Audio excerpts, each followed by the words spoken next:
दोहराता हूं सुनो रक्त से लिखी हुई कुर्बानी, जिसके कारण मिट्टी भी चंदन है राजस्थानी। रावल रत्न सिंह को छल से कैद किया खिलजी ने, कालजयी मित्रों से मिलकर दगा किया खिलजी ने। खिलजी का चित्तौड़ दुर्ग में एक संदेशा आया, जिसको सुनकर शक्ति शौर्य पर फिर अंधियारा छाया। 10 दिन के भीतर न पद्मिनी का डोला यदि आया, यदि न रूप की रानी को तुमने दिल्ली पहुंचाया, तो फिर राणा रत्न सिंह का शीश कटा पाओगे। शाही शर्त न मानी तो फिर पीछे पछताओगे। पद्मिनी मुझे नहीं मिलेगी तो रतन सिंह का कटा हुआ सर तुम्हें मिलेगा। खिलजी का संदेश आ गया। चित्तौड़गढ़ में सबके सामने एक ही प्रश्न था कि राणा की रक्षा कैसे की जाए। लेकिन राजपूती योद्धाओं के लिए यह प्रश्न कोई बहुत बड़ा नहीं था। इसका उत्तर हर एक के पास था, बलिदान। किसके लिए बलिदान? राजपूती आन बान शान के लिए बलिदान, और राणा की जान के लिए बलिदान। लेकिन एक प्रश्न इसके बाद और भी था, इससे भी ज्यादा गंभीर। इस लड़ाई का नेतृत्व कौन करेगा? उत्तर इस प्रश्न का भी था, लेकिन किसी और के पास नहीं, सिर्फ महारानी पद्मिनी के पास। खिलजी के विरुद्ध इस धर्म युद्ध का नेतृत्व करेंगे पूर्व सेनापति गोरा और उनके भतीजे बादल। पूर्व इसलिए क्योंकि ऐसा कहा जाता है कि कूटनीति के कारण रक्तपात टालने के लिए राणा रतन सिंह ने खिलजी को अनुमति दी थी कि वो एक बार रानी पद्मिनी को शीशे में देख सकता है। लेकिन सेनापति गोरा को रतन सिंह का यह निर्णय कतई स्वीकार नहीं था। उनका स्पष्ट कहना था, एक बार भी क्यों झुके हम दिल्ली के आगे। महारानी पद्मिनी चित्तौड़ की अस्मिता हैं, कोई आतताई उन्हें देखे तो उसकी आंखें निकालकर रणचंडी को भेंट कर देंगे। आपके लिए प्राण देना भी स्वीकार है राणा, लेकिन आपका यह निर्णय हमें स्वीकार नहीं है। ये हमारी राजपूताना शान के विरुद्ध है। राणा के सामने भी गहरा धर्म संकट था। हजारों मेवाड़ियों की प्राण रक्षा का दायित्व उनके कंधों पर था। जरा सा समझौता करके यदि एक विनाशकारी युद्ध टल जाए तो समझौता ही राजधर्म है। यही कहकर उन्होंने सेनापति गोरा का प्रस्ताव ठुकरा दिया। गोरा से यह सहन नहीं हुआ। जो राणा रतन सिंह के लिए राजधर्म था, गोरा के लिए वही राजपूती स्वाभिमान का तिरस्कार। उन्होंने व्यथित होकर किला छोड़ दिया और जंगलों में चले गए। आज खिलजी का पैगाम आया तो रानी पद्मिनी को गोरा बादल बहुत याद आए।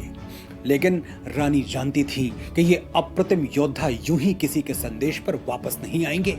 इसलिए रानी पद्मिनी स्वयं घोड़े पर सवार होकर अपनी अंगरक्षिकाओं के साथ गोरा और बादल को खोजने जंगलों में निकल पड़ी।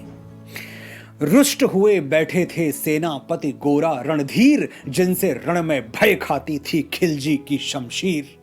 अन्य अनेकों मेवाड़ी योद्धा रण छोड़ गए थे, रत्न सिंह की संधि नीति से नाता तोड़ गए थे। पर रानी ने प्रथम वीर गोरा को खोज निकाला।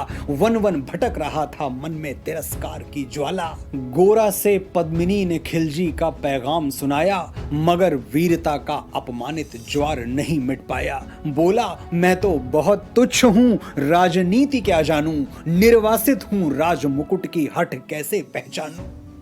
अपमानित सेनापति गोरा रानी पद्मिनी से कहते हैं, रानी मैं तो बहुत तुच्छ प्राणी हूं, राजनीति कूटनीति का तो मुझे कोई ज्ञान है ही नहीं। राज मुकुटों की हट हम सैनिकों को समझ नहीं आती। हम तो बस मर्यादा के लिए मरना और मर्यादा के लिए मारना जानते हैं। रानी पद्मिनी गोरा से निवेदन करती हैं, हे महावीर, ये समय क्रोध करने का नहीं है। अगर एक बार चित्तौड़ की आन बान और शान चली गई तो पछतावे के सिवा कुछ पास नहीं बचेगा। भरोसा है मुझे तुम पर, मेरा भरोसा मत टूटने दो। बोली पद्मिनी, समय नहीं है वीर क्रोध करने का, अगर धरा की आन मिट गई घाव नहीं भरने का। दिल्ली गई पद्मिनी तो पीछे पछताओगे, जीते जी रजपूती कुल को दाग लगा जाओगे। राणा ने जो कहा किया वो माफ करो सेनानी, ये कहकर गोरा के कदमों पर झुकी पद्मिनी रानी। ये क्या करती हो? गोरा पीछे हट बोला और रजपूती गरिमा का फिर धधक उठा था शोला। चित्तौड़ के जिस मस्तक को खिलजी से लेकर अकबर तक नहीं झुका पाए, महारानी पद्मिनी ने महावीर गोरा के आगे उसे झुका दिया। महारानी का यह मस्तक किसी व्यक्ति के आगे नहीं झुका था, ये मस्तक सामर्थ्य के आगे झुका था, शौर्य के आगे झुका था, पराक्रम के आगे झुका था और त्याग के आगे झुका था। और फिर किन शब्दों में सेनापति गोरा महारानी पद्मिनी का गौरव गान करते हैं, सुनिए।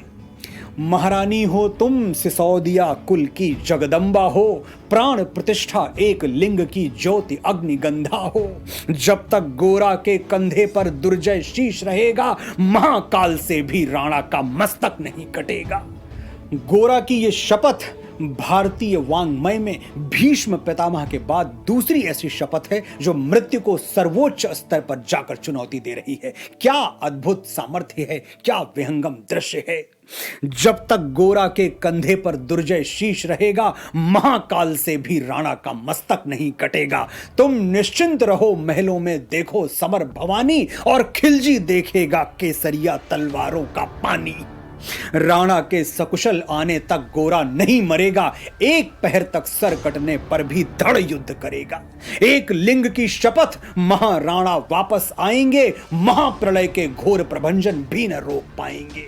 क्या विलक्षण शपथ है, ओज तेज शौर्य और सामर्थ्य का क्या अद्भुत मिलन है। महाप्रलय के घोर प्रभंजन भी न रोक पाएंगे, यानी महाप्रलय के समय जो विनाशकारी आंधी चलती है वो भी राणा को चित्तौड़ पहुंचने से नहीं रोक सकती। शब्द शब्द मेवाड़ी सेनापति का था तूफानी, शंकर के डमरू में जैसे जागी वीर भवानी, जिसके कारण मिट्टी भी चंदन है राजस्थानी। दोहराता हूं सुनो रक्त से लिखी हुई कुर्बानी। खिलजी मचला था पानी में आग लगा देने को, पर पानी प्यासा बैठा था ज्वाला पी लेने को। गोरा का आदेश हुआ सज गए 700 डोले, और बांकुरे बादल से गोरा सेनापति बोले, खबर भेज दो खिलजी को, पद्मिनी स्वयं आती है, अन्य 700 सखियां भी वो साथ लिए आती है। खिलजी को संदेशा भिजवा दिया गया, और अब वो घड़ी आ गई थी जिसकी प्रतीक्षा हर राजपूत को रहती है, हर राष्ट्र भक्त को रहती है। राष्ट्र रक्षा के लिए बलिदान देने की घड़ी, राष्ट्र अस्मिता के लिए बलिदान होने की घड़ी। स्वयं पद्मिनी ने बादल का कुमकुम तिलक किया था, दिल पर पत्थर रखकर भीगी आंखों से विदा किया था। और 700 सैनिक जो यम से भी भिड़ सकते थे, हर सैनिक सेनापति था, लाखों से लड़ सकते थे। एक एक कर बैठ गए, सज गई डोलियां पल में, मर मिटने की होड़ लग गई थी मेवाड़ी दल में। हर डोली में एक वीर था, 4 उठाने वाले, पांचों ही शंकर के गण की तरह समर मत वाले। बजा कूच का शंख, सैनिकों ने जयकार लगाई, हर हर महादेव की ध्वनि से 10 दिशा लहराई। क्या रणनीति के अंतस में जगी ज्योत की रेखा, मातृभूमि चित्तौड़ दुर्ग को फिर जी भर कर देखा। कर अंतिम प्रणाम चढ़े घोड़ों पर सुभट अभिमानी, देशभक्ति की निकल पड़े लिखने वो अमर कहानी, जिसके कारण मिट्टी भी चंदन है राजस्थानी। दोहराता हूं सुनो रक्त से लिखी हुई कुर्बानी। जननी जन्मभूमिश्च स्वर्गादपि गरीयसी। गोरा और बादल को पता है आज वो राष्ट्र अस्मिता के जिस यज्ञ में दिव्य आहुति बनने जा रहे हैं, उससे जीवित लौटना शायद संभव नहीं होगा। इसीलिए वो चित्तौड़गढ़ की गौरवशाली माटी को अपने मस्तक से लगा रहे हैं, निहार रहे हैं उस पुण्य धरा को जिसकी गोद में उनका बचपन बीता, जिसने आज उन्हें अपनी रक्षा के लिए आवाज दी है। जा पहुंची डोलियां एक दिन खिलजी की सरहद में, उधर दूत भी जा पहुंचा खिलजी के रंग महल में। बोला शहंशाह पद्मिनी मलिका बनने आई हैं, रानी अपने साथ हुस्न की कलियां भी लाई हैं। एक मगर फरियाद उसकी फकत पूरी करवा दो, राणा रत्न सिंह से उसको एक बार मिलवा दो। खिलजी अपनी जीत पर पागल हुआ जा रहा था, उसको मुंह मांगी मुराद मिल गई थी। उसने रानी को रतन सिंह से मिलवाने का हुक्म दे दिया।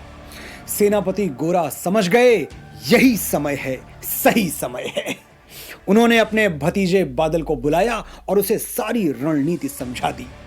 कहते हैं रानी पद्मिनी के डोले में एक लोहार को बिठाया गया था। उसका काम था कि जैसे ही राणा रतन सिंह से वो मिले, तुरंत उनकी बेड़ियां काट दे। गोरा ने बादल को मातृभूमि पर अर्पण होने के लिए ललकारा। बोले बेटा वक्त आ गया अब कट मरने का, मातृभूमि मेवाड़ धरा का दूध सफल करने का। हमने पद्मावत फिल्म में देखा है कि रानी पद्मिनी स्वयं भी दिल्ली आती हैं। वेशभूषा में एक लोहार आया था। यह लोहार पद्मिनी भेष में बंदी गृह जाएगा, केवल 10 डोलियां लिए गोरा पीछे धाएगा। यह बंधन काटेगा, हम राणा को मुक्त करेंगे, घुड़सवार कुछ उधर आड़ में ही तैयार रहेंगे। जैसे ही राणा आए वो सब आंधी बन जाएं और उन्हें चित्तौड़ दुर्ग पर वो सकुशल पहुंचाएं। गोरा अपने पुत्र स्वरूप बादल को आगे निर्देश देते हैं, राणा जाएं जिधर शत्रु को उधर न बढ़ने देना और एक यवन को भी उस पथ पांव न धरने देना। मेरे लाल लाडले बादल आन न जाने पाए, तिल तिल कट मरना मेवाड़ी मान न जाने पाए। और महायोद्धा बादल अपने काका गोरा से भी एक कदम आगे निकल गए। वो उत्तर देते हैं, ऐसा ही होगा काका, रजपूती अमर रहेगी, बादल की मिट्टी में भी गौरव की गंध रहेगी। बादल का उत्तर सुनकर बूढ़े सिंह महारथी गोरा के अंदर ममता जाग गई। दोनों योद्धा गले मिले। उन्हें पता था शायद दोनों अंतिम बार एक दूसरे को देख रहे हैं, अंतिम बार गले मिल रहे हैं। इसके बाद वो भारत मां के इस पुण्य गोद में शायद सदा सदा के लिए सो जाएं। गोरा कहते हैं, तो फिर आ बेटा बादल, सीने से तुझे लगा लूं, हो न सके शायद अब मिलन, अंतिम लाड़ लड़ा लूं।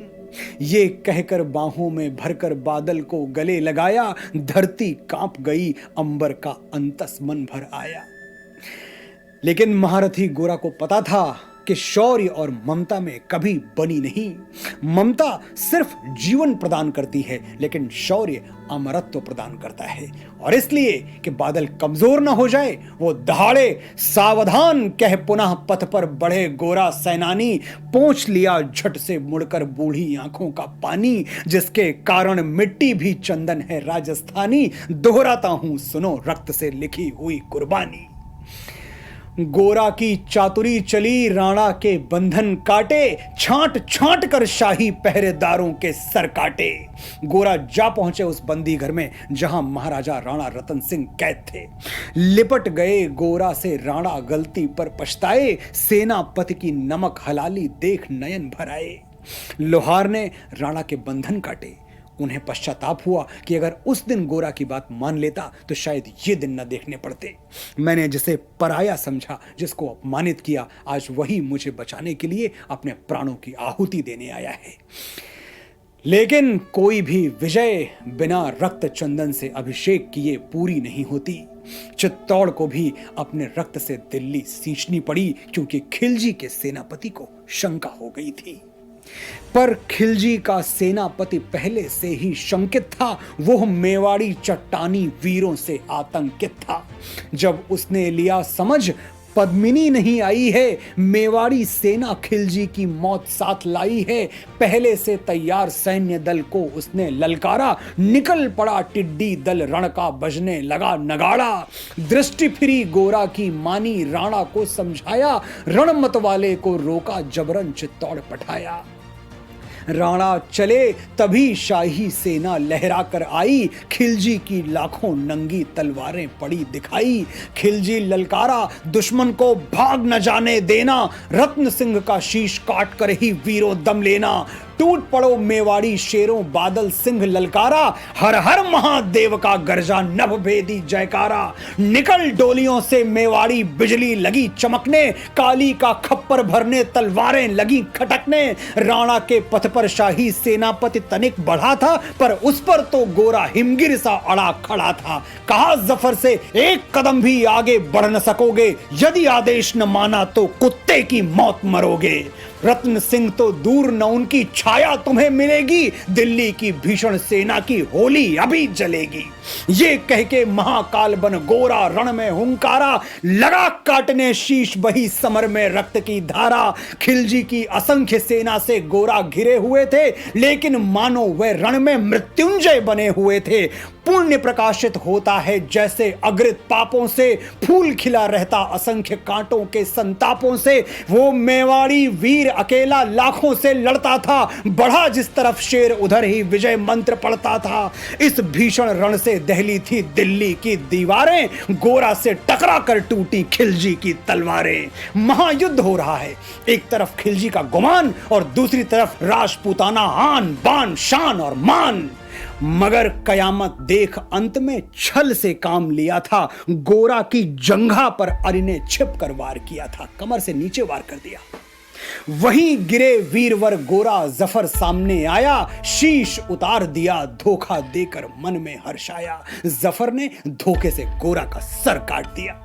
मगर वाहरे मेवाड़ी, गोरा का धड़ भी दौड़ा, किया जफर पर वार के जैसे सर पर गिरा हथौड़ा। एक वार में ही शाही सेनापति चीर दिया था, जफर मोहम्मद को केवल धड़ ने निर्जीव किया था।